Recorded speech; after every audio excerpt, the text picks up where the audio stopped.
today I'll be showing you how to rotoscope. So if you don't know what rotoscoping is pretty much cutting someone out in a frame and pretty much putting them in a background or anything like that. It's almost like green screening, but instead of having a green screen clip, we created ourselves, and it's literally a transparent background. And I'm gonna show you guys how to do that. So this is the clip right here that I want to rotoscope, and what I'll be doing is we'll be toggling here and double clicking here. So as you can see now, the layer has changed from composition to layer mode edit slate. So now I am going to rotoscope, and as you can see here, my cursor has turned into these four corners.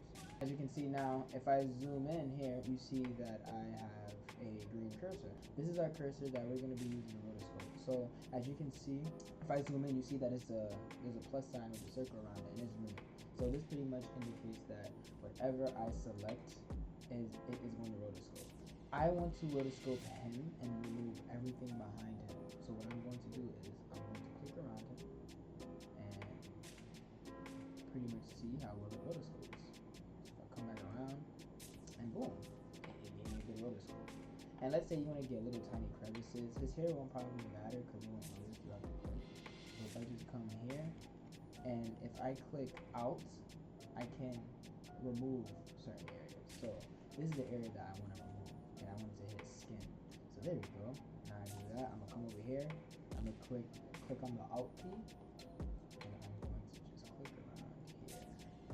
And as you can see, it's not always gonna be perfect, but sometimes you can get it down to the T. But sometimes it's good to just get it over with, and you can always fix it through your roto brush and refine edge. If you want to extend your cursor, you can hit Control, then you left click, and as you hold left click, you're going to move your mouse forward. As you can see, it's growing, and now if I want to rotoscope a pretty big clip, I can. Here I am, and I'm probably not going to rotoscope anything wild, so I'm just going to shrink this down now.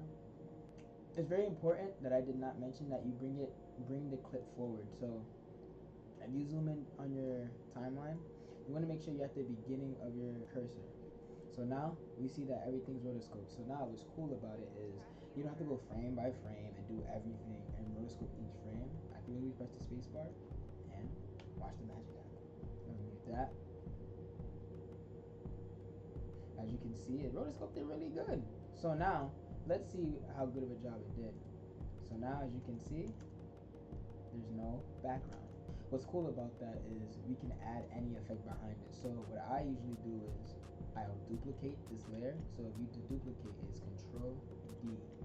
So now here's my bottom layer, and let's say I wanted to mess around with my bottom layer, I can literally just delete this, and now if I come over here on my cursor, I'll mute this, and as you can see, the bottom layer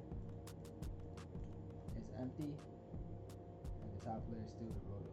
So I'm probably going to use Liquid Explosion from Brian De La Mata's pack. You guys should go check those out. Use my WickFlicks coupon code, get 5% off. Link in the description below. I'm going to duplicate this layer as well. So now we have 3 layers. So what I'm going to do is come over to Liquid Explosion, and I'm going to pretty much see which one I like.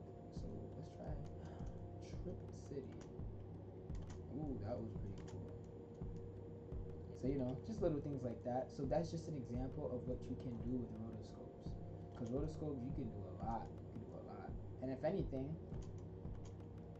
if we go back here, I can have him vortex into the clip. That was pretty cool. Just little things like that you can just always like manipulate and use. It's pretty cool. And I see how like the tiny blobs look with that. That's pretty tough. But that's pretty much it for this tutorial. That's rotoscoping. It's very simple. Anybody could do it. Rotoscoping is like one of the easiest tools in After Effects if you know what you're doing.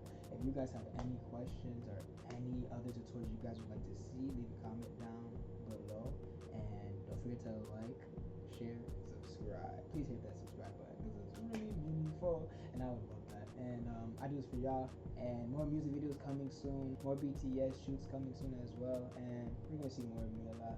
With all that being said, deuces.